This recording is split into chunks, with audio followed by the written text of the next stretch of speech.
நான் ஒரு 7, 8 வருஷத்துக்கு மேலே ஈர்ப்பு விதியை பற்றி பயிற்சிகள் சொல்லிக் கொடுத்துட்ருக்கேன். இந்த யூடியூப்பில் அதை பற்றி பேசிகிட்ருக்கேன். பர்சனல் நிறைய பேர்த்த கோச் பண்ணிட்டுருக்கேன். இப்போது எல்லோரும் முதல் கேட்குற கேள்வி, எனக்கு இந்த ஜாபில் இது நடக்கணும், எப்படி மேனிஃபெஸ்ட் பண்ணுறது, என்ன ப்ராசஸ்? ரிலேஷன்ஷிப்பில் இந்த பிரச்சனை இருக்குது, இதை சரி பண்ணணும், என்ன ப்ராசஸ்? அதாவது எப்போவுமே எல்லாருக்கும் ஏதோ ஒரு தேவை, இல்லை ஏதாவது ஒரு பிரச்சனை, அதை எப்படி சார்ட் அவுட் பண்ணுறது, அதுக்கு பயிற்சி எப்படி பயன்படுத்துறது அப்படின்னு கேட்பாங்க. இது எல்லாத்துக்கும் பின்னாடி இருக்கிறது, நமக்கு தேவைக்கு தான் இந்த பயிற்சியை பயன்படுத்த போகிறோன்ற அந்த ஒரு ஐடியா. ஆனால் மேனிஃபெஸ்டேஷன்றது அப்படி நடக்கிறது கிடையாது. இந்த நிமிஷம் உங்கள் லைஃப்பில் இருக்கிற health, wealth, money, relationship, career அதனுடைய அளவு இருக்கும்ல, நல்லா இருக்குது, நல்லா இல்லை, ஆவரேஜாக இருக்கேன், முதல்ல இதுவே மேனிஃபெஸ்டேஷன் தான். நீங்கள் இந்த பயிற்சிக்குள்ளே வர்றதுனாலையோ, என்கிட்ட இந்த பயிற்சியை கற்றுக்கிறதுனாலையோ உங்கள் வாழ்க்கையில் நடந்துக்கிட்டு இருக்கான்னு கேட்டால் இல்லை.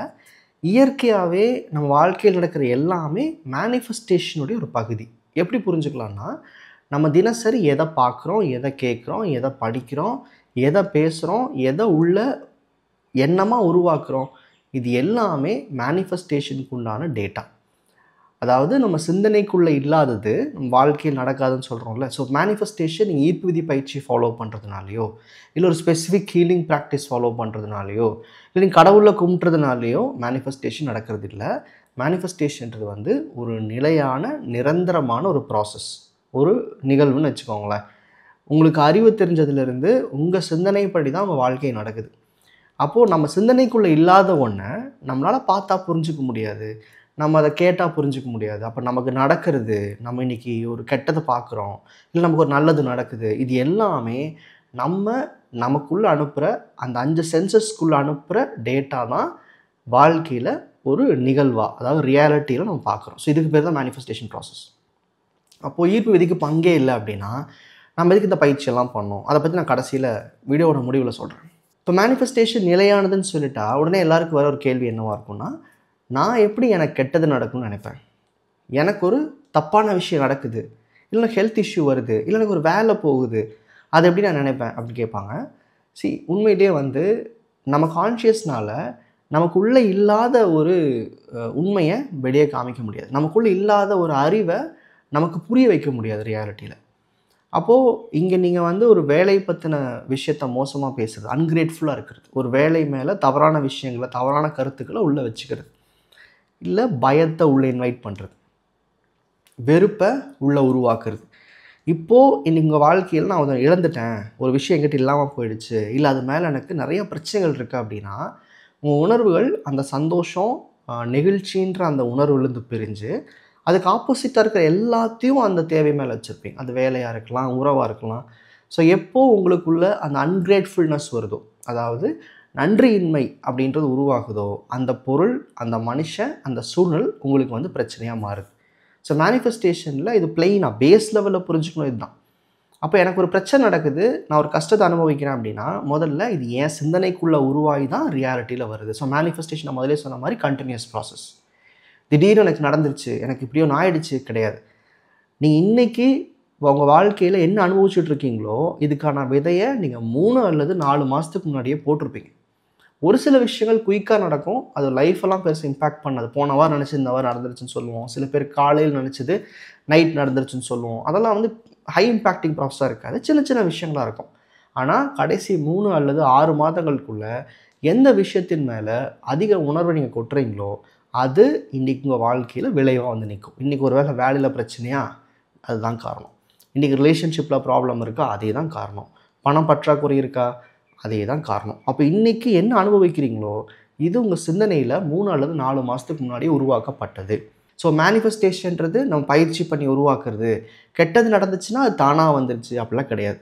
இங்கே நீங்கள் ஈர்ப்பு விதி பயிற்சியை பண்ணுறீங்களோ இல்லையோ, உங்கள் வாழ்க்கையில் ஏதோ ஒன்று நிகழ்ந்துட்டுருக்கு இல்லையா, இன்றைக்கி இருக்கிற அந்த ரியாலிட்டி அப்படின்றது நீங்கள் மேனிஃபெஸ்ட் பண்ணுறது. ஸோ மேனிஃபெஸ்டேஷன்றது நீங்கள் உருவாக்குற, இல்லை நீங்கள் பிளான் பண்ணி செய்கிற ஒரு விஷயம் இல்லை. இதை ஃபஸ்ட்டு புரிஞ்சுக்கணும். அடுத்த விஷயம், மேனிஃபெஸ்டேஷன்றது நம்ம என்ன சொல்கிறோம், எண்ணங்கள் வாழ்க்கையாகுன்றோம், எல்லாமே எண்ணம் சார்ந்த விஷயன்றோம்.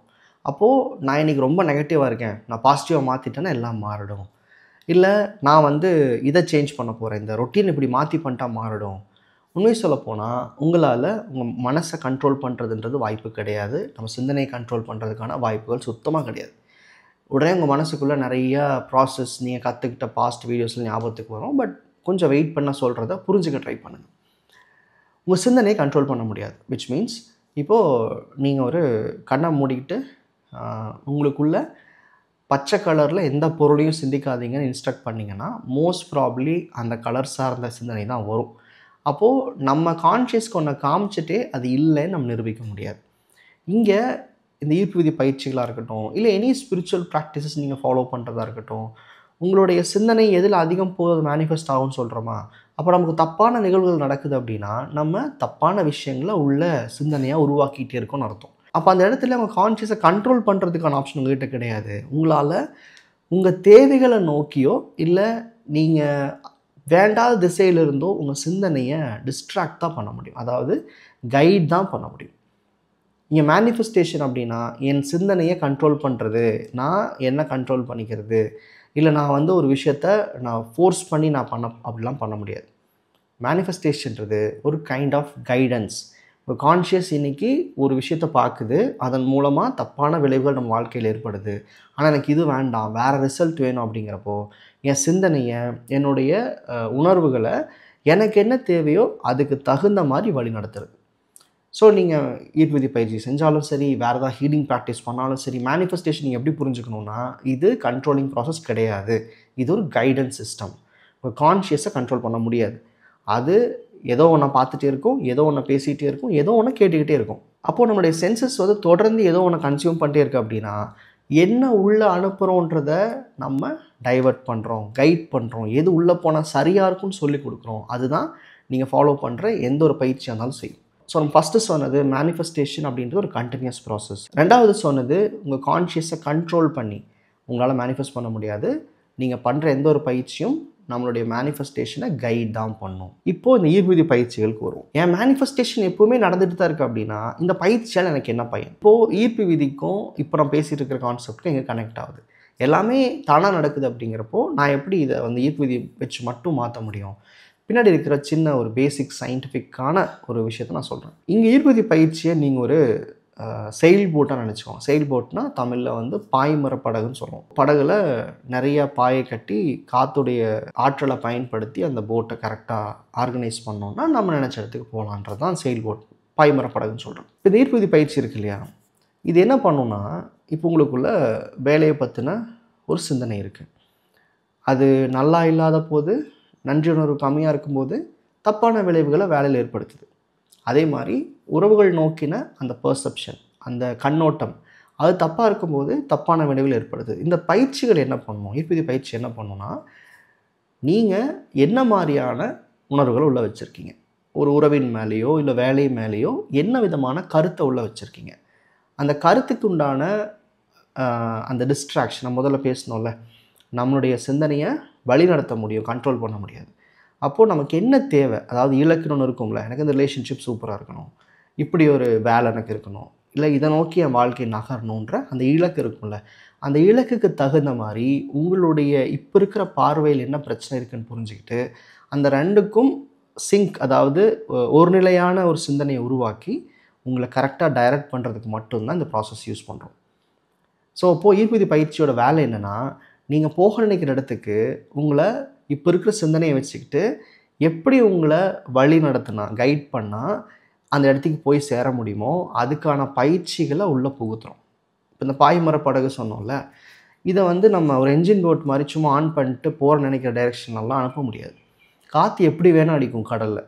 அப்போ அந்த இடத்துல என்ன பண்ணுவாங்கன்னா, அதை சரியாக இயக்க தெரிஞ்சிருக்கணும். காற்று எந்த திசையிலேருந்து வந்தாலும் நம்ம போக நினைக்கிற ஒரு இடம் இருக்குல்ல, அதுக்கு தகுந்த மாதிரி இந்த பாய்மரங்களை திசையை மாற்றிட்டே இருப்பாங்க.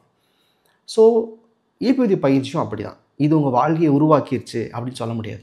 இதனால தான் எல்லாருக்கும் வாழ்க்கையில் நடக்குது அப்படின்னு சொல்ல முடியாது. நிறைய பேர் இதெல்லாம் ஃபாலோ பண்ணாமே ஜெயிக்கிறாங்களே. அப்போ என்ன அர்த்தம், அவங்களுடைய சிந்தனை எப்போவுமே தான் போக நினைக்கிற திசையிலே இருக்கனால போயிடுறாங்க.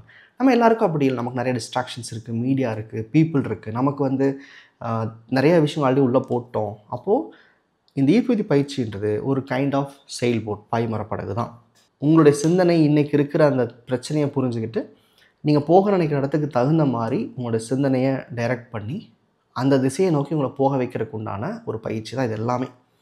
ஸோ அப்போது மேனிஃபெஸ்டேஷன்றதை பிளைண்டாக நம்ம இது எழுதுனா கிடச்சிரும், கேட்டால் கிடச்சிரும், பேசுனா கிடச்சிரும். சில பேர் சொல்லுவாங்கள்ல, சொல்லிட்டே இருங்க கிடச்சிரும். இதுக்கு பின்னாடி ஒரு சயின்ஸ் இருக்குது. இது வெறும் நம்ம ரெப்பிட்டேஷன் ப்ராசஸ். சில பேர் கேட்பாங்க, 55 டைம்ஸ் எழுதுனா எப்படி கிடைக்கும்? ஏன் கிராட்டிடியூட் பண்ணணும்? ஏன் நம்மளுடைய எதிர்காலத்தை மட்டும் பேசக்கூடாது? ஏன் நம்ம ஒரு சின்ன சின்ன விஷயங்களை ஆசையாக வச்சுக்கூடாது? பின்னாடி இருக்கிற சயின்ஸ் தான். மேனிஃபெஸ்டேஷன் அப்படின்றது நம்ம உருவாக்குறது கிடையாது. அது ஆல்ரெடி உருவாகி உங்கள் வாழ்க்கையில் நடந்துகிட்ருக்கு. அதை நம்ம கரெக்டாக கைட் பண்ணி நீங்கள் போக நினைக்கிற இடத்துக்கு இந்த பயிற்சிகள் மூலமாக செயல்படுத்துகிறோம். இவ்வளோ தான். ஸோ மேனிஃபெஸ்டேஷன் பற்றி இதில் ஓரளவுக்கு உங்களுக்கு கைடன்ஸ் கிடச்சிருக்குன்னு நினைக்கிறேன். இன்னும் டீப்பாக இதை பற்றி அண்டர்ஸ்டாண்டிங் இருக்கணும், இல்லை எனக்கு ஒரு ஸ்ட்ரக்சர்டாக ரொட்டீன் வேணும்னு நினச்சிங்க அப்படின்னா கண்டிப்பாக நீங்கள் காஸ்மோஸ் கம்யூனிட்டியில் ஜாயின் பண்ணிக்கோங்க. இது ஈர்ப்பு பயிற்சிகளை சொல்லிக் கொடுக்கறதுக்கு மட்டும் இல்லாமல் கூடயே இருந்து கைட் பண்ணுறதுக்கும் இந்த கம்யூனிட்டியை நான் ஸ்டார்ட் பண்ணியிருக்கேன். இது ஒரு மொபைல் ஆப் அப்படின்றனால நீங்கள் டெய்லி ரொட்டீனில் ஈஸியாக யூஸ் பண்ணிக்க முடியும். அண்ட் உங்கள் லைஃப்பை ஃபுல்லாக இந்த ஆப் வச்சே கன்ஸ்ட்ரக்ட் பண்ணவும் முடியும். நன்றி.